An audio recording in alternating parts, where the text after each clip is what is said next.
A mysterious girl has gone missing in Northwest Washington. 34-year-old Shelly Washbasket. She washed up along the side of the ocean. Now we are struggling to find out who her killer is. It's really stupid. That's a good one though. That's a good one. Oh my gosh. Oh my gosh. Have you seen Mittens? Please help me. Somebody find Mittens the cat. He went missing this morning and I just threw him a bone, but he won't even come back. Can you please help me find Mittens? Gosh.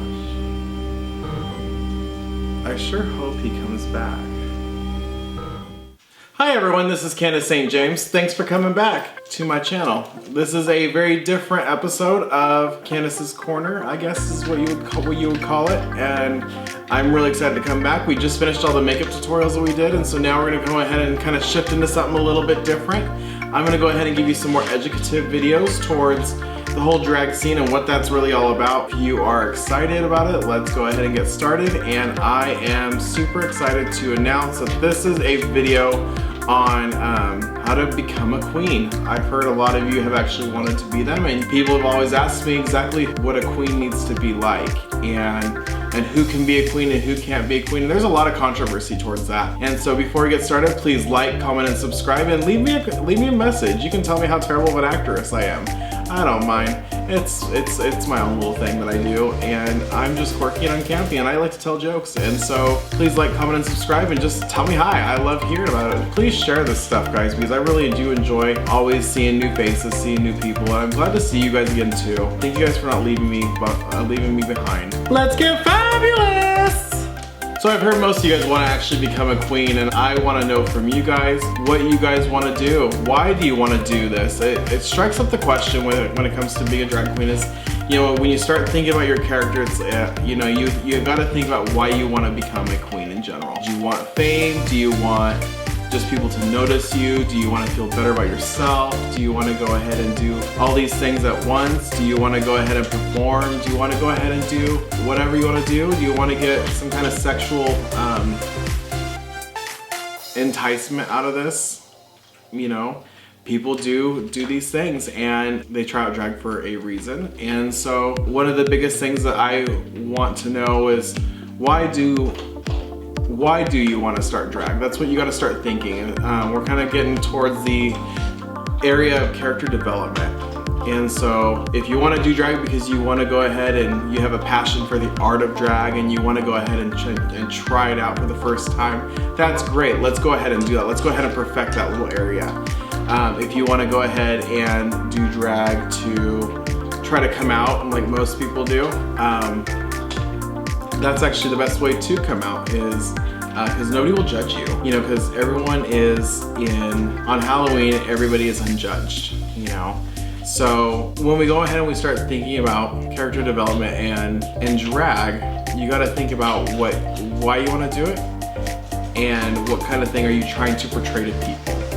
That's the biggest thing, because, you know, when you're in front of a whole bunch of lights and everything's on you, you don't necessarily see the people also of what people see you clear as day. And so you need to know what you're trying to go for, what your ultimate goal for drag is, or else even a minimal goal for drag. Maybe like a year down the way, like what do you want to do? You know, I entered a pageant not too long ago, probably about a year and a half ago, 2 years, and my biggest thing was, you know, I wanted to try different colors and I wanted to explore that. I wanted to have different hair color. I wanted to have different colors that I was used to, because my typical colors I love is purple, pinks, and some black, but it's mainly purple, pink, and black. And so in this video, I actually have a burnt orange blazer on, and I'm actually just here to talk to you about the business side of it, about what it takes to actually be a queen. So a couple of those things to think about is you want to go ahead and think about those two questions: is what's your end goal and what do you want to portray to people, and why do you actually really want to do it? Because that's something that is gonna drive you to where you want to go in life. So for the next part of this video, I want to ask you guys, what kind of character do you want to be? And you know, this is one of those things that's gonna make you or break you, in my opinion, because there's so many people that want to go ahead and do certain characters or a one-sided character that can be great or that can be a detriment. It depends on like how you perceive people, how you act in that character can really depend on how many people actually receive you well and if you get a booking or not. So basically we have several different characters. You can be literally anybody that you want. You can be an alien, you can be a vixen that's like next door, the one that everyone wants to screw but they can't, you know, that kind of person. You could be a news reporter, you could be an alien, you can be a baby, you could be whatever you want to be. You can be a ghoul, you can be a demon, you can be whatever you want to be. You can be a bitch character, and you can be a really sweet next door kind of person. You can be just a loud, crazy, obnoxious person like I am. You can go ahead and do whatever you want to do. But I have some qualms about one thing. I always go ahead and instruct people to kind of stay away from the bitch character because that's always the most enticing one.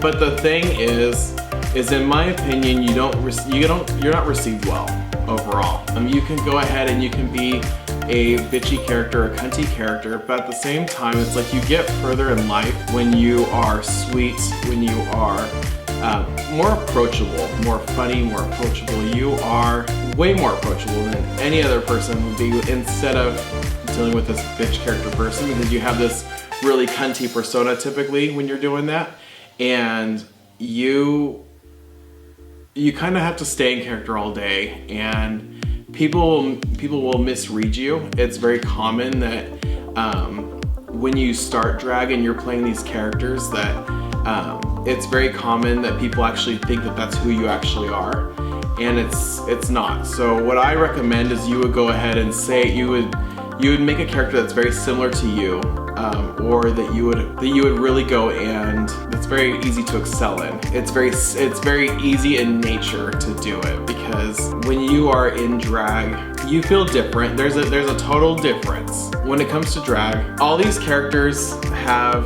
a consequence or a gain out of it. Like me, I am a comedy queen, and so with me, I wear clown makeup all day, and for me, sometimes people don't take me seriously. They see me as funny, but they don't take me seriously. And that's something that I face a lot in my thing. But if you're a bitchy character, people are always gonna assume you're bitchy. If you are a sweet character, they think you are a pushover. You know, that could be a common misconception. So just kind of keep in thought that there are a lot of different things, a lot of different avenues that you can go. You can be the more androgynous look. You can go ahead and be whoever you really want to be. Drag is actually evolving, and so what that means is when I first started drag, we only had, drag was only supposed to be a man's job, and it was a gay man's job. That's changed. We have bio queens, which are biological women who are able to do it now, and they're becoming more socially acceptable, but not quite socially accepted. And then we also have drag kings now, which are women who choose to dress up as men, and they do the same thing that I do, except for they do the man side of it, where they try to be more manly and give the total illusion that they are a man. We have, now that this is even newer, we also have people who are trans and people who are transgender, and they're going into their characters, and they're, you know, and it gets kind of hard to follow sometimes. You know, I'm not going to sit here and lie. When you have people who are trying to become something or be a non-binary character, which that means that they're genderless. They can go between male and female, you know, it just kind of depends on really where you want to go with it. And you know what? Drag is valid. Drag is valid in every aspect. I don't care, you know, what people say about our trans people or about our bio queens, you know, that is an area of drag that needs to be valid or validized by society in general. Because all drag is valid. You know, we sit there and we're gender benders. We are sitting here and we're playing with gender and the role of gender. And for me, I am a cis man, but I'm also going and becoming this queen, and that is my thing. I have friends that are drag kings. I have friends that are non-binary. I have a whole bunch of friends that are all kinds of different characters. And so, you know, all drag is valid, all drag is exaggerated like we're supposed to, and we just make fun of life because life is not serious. So now in this next part of it, I'm gonna go ahead and challenge you to figure out what kind of division of drag do you wanna go into? Do you wanna go into clown drag? Do you want to go into a drag scene where it's full of vixens? Do you want to go ahead and be with a bunch of people who are more dark and have a more ghoulish, more dark, demented character? Because there's totally markets for those. Comedy queens, dancing queens, there's totally a thing. And basically, you gotta have some. You kind of have to have some sort of talent. I tell jokes, that's my thing, and so I can get up, I can do stand-up comedy. I can dance, it's not my passion, but at the same time, you know, ghoulish queens, they put on this very dark performance, but it's beautiful. You also have all kinds of different performances. You have dancing queens who just do dancing mainly, and they can do some really killer moves that I could never probably try to imagine myself doing. You have people that do all kinds of things. You have flamethrowers. You have people that do things that can constantly bring something new, and you gotta constantly think about that when you go into a club. You can't just do the same routine over and over again, because you know what? People get bored. And I'm gonna go ahead and, you know, challenge you to think about what can you really bring to your character, you know, because in a sense, like, Candace is a funny, outgoing person. Can she dance? Yes. That's not all that goes into a performance, is your talent. That's not at all what it's about. But what is something new that you can bring? So typically a lot of people use their talents and what they do into their performances, and it makes it fresh. You know, some people sing live. Some people do a lot of crazy things. Some people just do a whole bunch of comedy sessions, and a lot of people do mixed sessions where they go ahead and they will do a little bit of all of it, you know, so it's entertaining. Some people play musical instruments. Some people go ahead and just, I don't know, there's a lot of people that do a lot of different things, and it's hard to go ahead and list them all off the top of my head.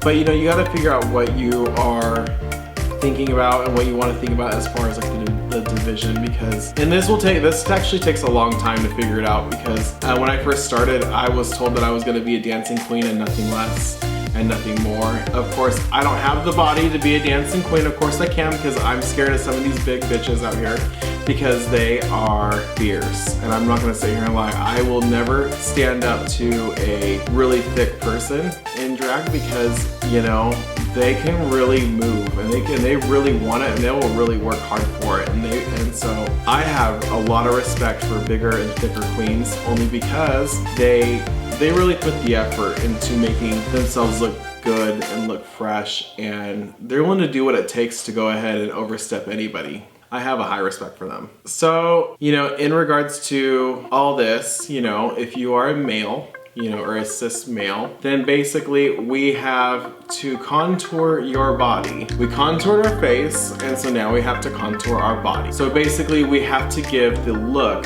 the illusion that we're women if we're going for a drag queen. Thank you guys for coming back. I'm so excited to go ahead and see you guys back here for the next segment of my stuff. I know I promised sewing. Sewing's coming. I am actually very excited about that. That's actually in the making, and I have so many different projects coming up, so I'm going to be doing a couple educational videos. It's, you know, to get people ready for the drag scene, because, you know, people come up and they tell me so many times that they want to become a queen, and they ask me, you know, how they can. And to me, being a queen is all about it's a mindset. Like, if you feel like you need to be, drag is all about a mindset, in my opinion. It starts in your mind. Like, if you feel like you are wanting to be a queen, then go ahead and be a queen. You were born to be a queen. And to evoke that, and to go ahead and invoke all that emotion into it, and that being, because that person's gonna want to drive. When they're gonna drive home. I'm just so excited for everyone that, you know, has come back and watched my videos. I'm actually very excited about it, and I can't wait to see what's coming up. A few months, few years, you know.